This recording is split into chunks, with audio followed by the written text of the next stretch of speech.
छोटू चल बेटा जरा जल्दी कर, वो 5 नंबर वाले टेबल पर कस्टमर बहुत देर से खाने का इंतजार कर रहा है और बाहर भी लाइन बढ़ती जा रही है। इतना लेट करेंगे तो सब बगल वाले होटल में चले जाएंगे। बस मालिक 5 नंबर वाले का ऑर्डर तैयार है और यहाँ कुछ टेबल भी बस खाली होने वाली हैं, तो बाहर वाले कस्टमर्स अब अंदर आ सकते हैं।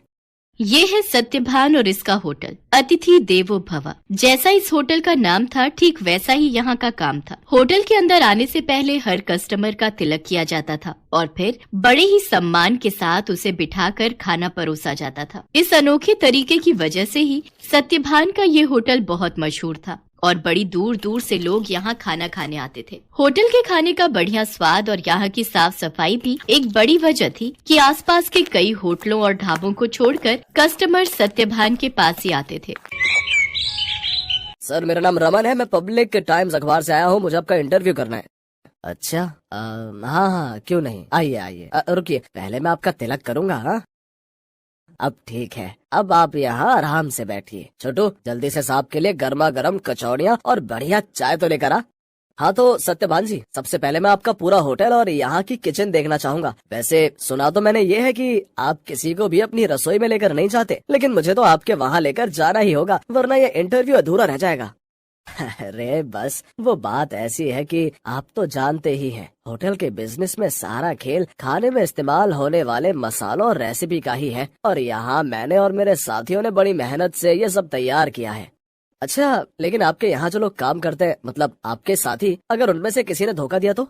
नहीं नहीं, ऐसा तो हो ही नहीं सकता। यहाँ जितने भी लोग मेरे लिए काम करते हैं वो सब के सब मेरे गांव से ही हैं, यानी सब मेरा परिवार है। आज तक का रिकॉर्ड है, मुझे मेरा कोई साथी छोड़कर नहीं गया।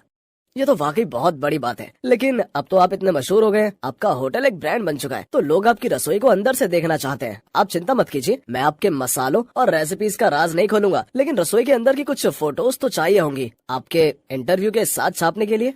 सत्यभान उस पत्रकार को समझाने की कोशिश करता है, लेकिन वो खुद ही उस पत्रकार की बातों में फंस जाता है। अखबार में अपना इंटरव्यू और फोटो छपने की बात से वो बहुत खुश था और इसी खुशी में वो बह गया और उस पत्रकार को उसने अपने होटल का एक एक कोना बहुत अच्छे से दिखाया। साथ ही अपनी रसोई में ले जाकर अपने सारे तौर तरीकों और रेसिपीज का भी अनजाने में खुलासा करता गया। वो पत्रकार होटल की लगभग हर चीज की तस्वीर ले रहा था। इंटरव्यू के दौरान उसने सत्यभान से कई सवाल पूछे, जिनके जवाबों में सत्यभान के सारे सीक्रेट खुलते जा रहे थे। अच्छा सत्यभान जी, बहुत अच्छा लगा आपसे मिलकर। इंटरव्यू के लिए शुक्रिया, अब मैं चलता हूँ। जी, आपका बहुत शुक्रिया। अब वैसे ये सब कब छपेगा अखबार में? बस यही 1-2 दिन में, मैं आपको फोन पर इन्फॉर्म करूंगा। इतना कहकर वो पत्रकार सत्यभान के होटल से बाहर निकलता है और कुछ दूर पहुंचते ही मुस्कुराते हुए अपने गले में पहना हुआ आई कार्ड उतारकर एक कूड़े के ढेर में फेंक देता है। बड़ा अक्लमंद समझता था खुद को, एक नंबर का बेवकूफ निकला ये तो।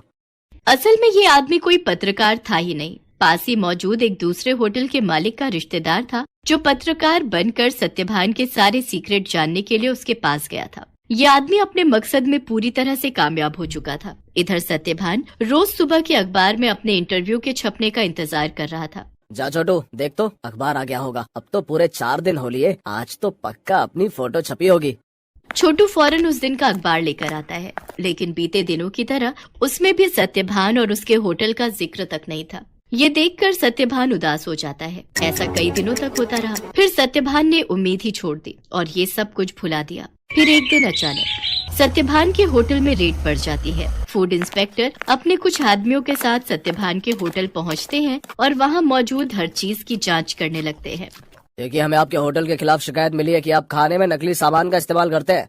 ये कैसी बातें कर रहे हैं आप? सालों से मैं इस होटल को चला रहा हूँ, वो भी पूरी ईमानदारी से। अगर ऐसा है तो हमें यहाँ की तलाशी लेने दीजिए। चलिए हटिए यहाँ से। पूरी टीम होटल का कोना कोना छानने लगती है। तभी उन्हें किचन के पास एक छोटा सा दरवाजा दिखता है। फूड इंस्पेक्टर खुद इस दरवाजे को खोलकर अंदर जाते हैं तो उन्हें काफी मात्रा में नकली घी, तेल, नकली मसाले जैसी कई चीजें मिलती हैं। तो ये है तुम्हारी ईमानदारी का सबूत? हाँ, शर्म आनी चाहिए तुम्हें। सत्यभान को कुछ समझ ही नहीं आ रहा था कि आखिर उसके साथ हुआ क्या। खाद्य विभाग की टीम सत्यभान के होटल को सील कर देती है। साथ ही सत्यभान को जेल भेज दिया जाता है। एक ही पल में सत्यभान का सब कुछ बर्बाद हो गया था। उसका परिवार सड़क पर आ गया था। सत्यभान खुद को बेगुनाह साबित नहीं कर सका और उसका सब कुछ जुर्माने की रकम अदा करने में चला जाता है। उसके गांव के लोग जो उसके लिए काम किया करते थे, वो भी उसका साथ छोड़कर गांव वापस चले जाते हैं। सिवाय छोटू के। चलो तुम्हारी जमानत हो गई है। जमानत की बात सुनकर सत्यभान चौंक जाता है। वो बाहर आकर देखता है तो एक वकील के साथ खड़ा छोटू उसका इंतजार कर रहा था। छोटू, तूने ये सब कैसे किया बेटा? तेरे पास इतने पैसे कहाँ से आए? मैं तो बिन माँ बाप का एक लावारिस था मालिक। आपने मुझे सहारा दिया था तो मैं आपको इस हाल में अकेला कैसे छोड़ देता? आपको याद है, मैं हर महीने की तनख्वाह से कुछ पैसे जोड़ता था अपनी आगे की पढ़ाई के लिए। बस वही आज काम आ गए। छोटू की बात सुनकर सत्यभान की आंखों में आंसू आ जाते हैं और वो छोटू को गले लगा लेता है। लेकिन अभी भी सब कुछ ठीक नहीं हुआ था। शहर भर में सत्यभान का नाम खराब हो चुका था। इसलिए सत्यभान अपने परिवार और छोटू के साथ शहर छोड़कर अपने गांव चला जाता है। वहाँ बांस के बड़े बड़े जंगल थे जिनके बीचों बीच एक छोटी सी झोपड़ी बनाकर सत्यभान और उसका परिवार रहने लगता है। सत्यभान के पास गुजर बसर के लायक भी पैसे नहीं थे, इसलिए उसे कुछ तो करना ही था। तभी एक दिन उसने गांव के एक बच्चे को एक आधे कटे बांस में कुछ खाते हुए देखा। सत्यभान उस बच्चे के पास गया और उससे बोला, बेटा, ये क्या खा रहे हो? ये हरे बांस का अचार है और ये रोटी है।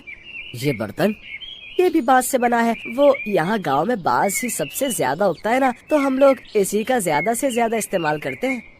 उस बच्चे की बात सुनकर जैसे सत्यभान के दिमाग के घोड़े दौड़ने लगे। उसने फौरन छोटू को अपने पास बुलाया और उसे कुछ समझाने लगा। फिर अगले दिन तड़के सुबह ही वो छोटू के साथ बांस के जंगल में गया और ढेर सारी बांस की लकड़ियाँ काट कर ले आया। सत्यभान और छोटू दिन रात लगे रहे और देखते ही देखते उन दोनों ने सिर्फ बांस की मदद से पूरा का पूरा होटल बनाकर तैयार कर लिया, जहाँ दीवारें भी बांस की थीं और सारे बर्तन भी। अब सवाल ये था कि इस होटल में पकेगा क्या? मालिक, आप चिंता मत कीजिए, हमें जाकर सब लोगों से बात करनी चाहिए जो शहर में अपने साथ काम करते थे। मुझे विश्वास है कि वो सब हमारा साथ जरूर देंगे। छोटू की बात मानकर सत्यभान अपने गांव के लोगों से बात करता है। धीरे धीरे गांव के कई लोग उसकी मदद के लिए आगे आते हैं। कई लोग उसे मुफ्त में राशन देते हैं, जिसके साथ हरे बांस का इस्तेमाल करके सत्यभान और छोटू होटल के लिए खाना बनाते हैं। और इस तरह एक बार फिर सत्यभान का होटल चल पड़ता है। लेकिन हालात अब पहले से बहुत अलग थे। कई दिनों तक सत्यभान के होटल में एक भी ग्राहक नहीं आता। फिर एक दिन शहर से कुछ दोस्तों का एक ग्रुप वहाँ आता है और सत्यभान के अनोखे होटल को देखकर चौंक जाता है। कुछ नया आजमाने के इरादे से वो सभी सत्यभान के होटल के अंदर आ जाते हैं। सत्यभान उन सब की बहुत ही अच्छे से खातिरदारी करता है और फिर भाई वाह, मजा आ गया। ये तो बिल्कुल ही नया एक्सपीरियंस था। शहर से इतनी दूर इतनी अच्छी सर्विस और उससे भी बढ़िया खाना। सच में बहुत अच्छा लगा यहाँ आकर। और सबसे बड़ी बात, मुझे तो पता ही नहीं था कि बांस को भी खा सकते हैं, वो भी इतने अलग अलग रेसिपीज में। सत्यभान के खाने और अलग किस्म के होटल की तारीफ वो सभी दोस्त अपने दूसरे दोस्तों से जाकर करते हैं, जिसके चलते और भी लोग खास तौर पर सत्यभान के होटल में खाना खाने वहाँ पर आते हैं। सत्यभान की सर्विस और खाना बहुत जल्दी अपना पहचान बना रहा था। लोग शहर के हाई फाई होटल छोड़कर सत्यभान के पास गांव में आ रहे थे। धीरे धीरे सत्यभान की गाड़ी पटरी पर आने लगती है और उसके पुराने साथी जो गाँव में ही थे वो भी उसके पास काम पर लौट आते हैं। मालिक, भगवान की दया से अब सब ठीक हो रहा है, लेकिन अब तक ये समझ नहीं आया कि आखिर वो सब नकली सामान उस दिन अपने होटल में आया कहाँ से। ये पहेली तो सच में सुलझानी ही होगी छोटू। मुझे लगता है मुझे कुछ करना चाहिए। सत्यभान के पास अब इतने पैसे जमा हो चुके थे कि वो अपने खिलाफ रची गई साजिश की जांच करवा सकता था। वो अपने केस को रीओपन करवाता है और एक प्राइवेट डिटेक्टिव की मदद से सारा सच बाहर निकलवाता है। असल में रमन जो सत्यभान के पास पत्रकार बनकर आया था, ये सब उसके और उसके रिश्तेदार की सांठगांठ थी, जो सत्यभान के पुराने होटल के पास ही अपना होटल चलाता था। साथ ही सत्यभान की तरक्की से जलता भी था।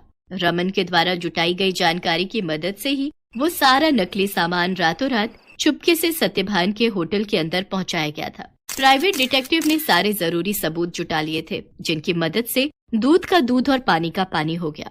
दोषियों को सजा मिली और सत्यभान को उसकी खोई हुई इज्जत। शहर में मौजूद सत्यभान की सारी संपत्ति उसे वापस मिल जाती है, जहां सत्यभान फिर से अपना होटल शुरू करता है, लेकिन बिल्कुल नई थीम, नए तौर तरीकों और नई रेसिपीज के साथ। राधापुर गांव में शांता और सुमन नाम की सौतेली माँ और बेटी रहा करती थी।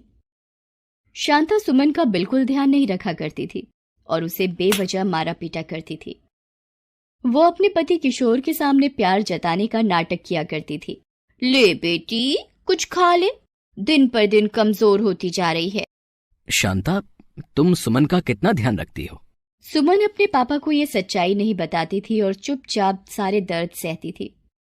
ऐसे ही कुछ महीने बीते। शांता पेट सी थी। ये बात बहुत खुश होकर वो अपने पति किशोर को बताती है। सुनिए जी, मैं माँ बनने वाली हूँ। सच में? मैं बहुत खुश हूं।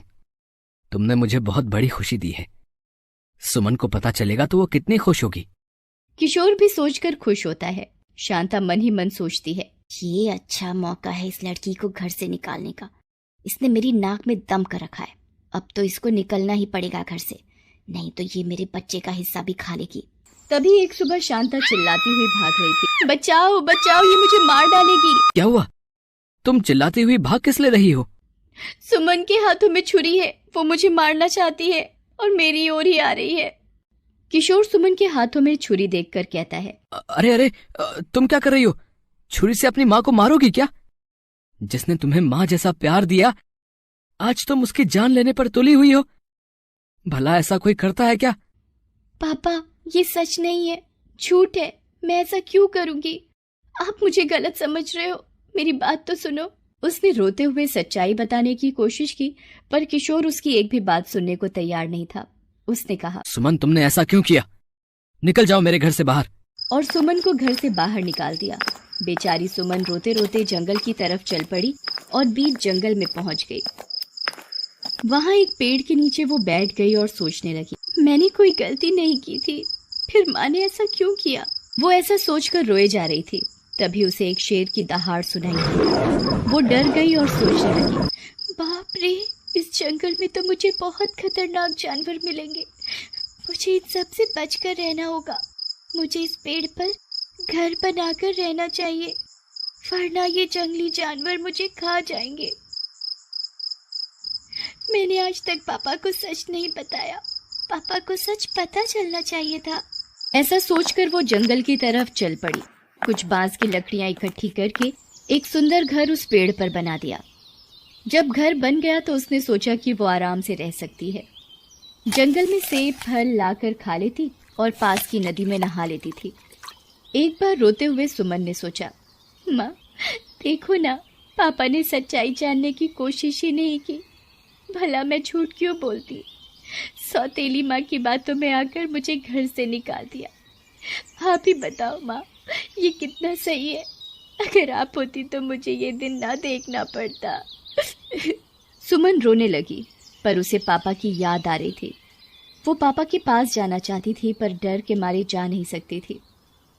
एक दिन फल चुग रही थी, तभी वहां एक औरत आई और जोर जोर से रोते हुए कह रही थी, क्यों भगवान मुझे जिंदा रखा? किसी जानवर के हाथों मुझे मरवा देते तो अच्छा था। और वो रोना शुरू कर देती है। ये सुनकर सुमन उसके पास जाती है। दादी माँ, आप कौन हो और क्यों रोई जा रही हो? बेटा, मैंने अपने बेटे की शादी करवाई थी। बहू अच्छी नहीं है, मुझे बहुत सताती है। मेरी वजह से उन दोनों में झगड़े होते हैं। मेरी दिक्कत के कारण मुझे घर से निकाल दिया। अब कहाँ जाऊंगी मैं? वो रो रो कर अपनी पीड़ा बता रही थी। यहाँ जंगली जानवरों का एक वक्त का भोजन बन सकूं, ऐसा सोचकर मैं यहाँ आई हूँ। और वो रोने लगी। सुमन उसकी बातें सुनकर बहुत दुखी हुई और उसे अपने घर ले आई। सुमन का बांस का घर देखकर बूढ़ी औरत आश्चर्यचकित हो गई और बोली, बेटा, तुम यहाँ अकेली रहती हो? तुम्हारे माता पिता कहाँ हैं? तुम्हारे साथ कोई नहीं रहता? मेरी माँ का देहांत हो गया है। मेरे पिता ने दूसरी शादी कर ली, पर सौतेली माँ मुझे पसंद नहीं करती। उन्होंने मुझे सब्जी काटने के लिए छुरी पकड़ाई।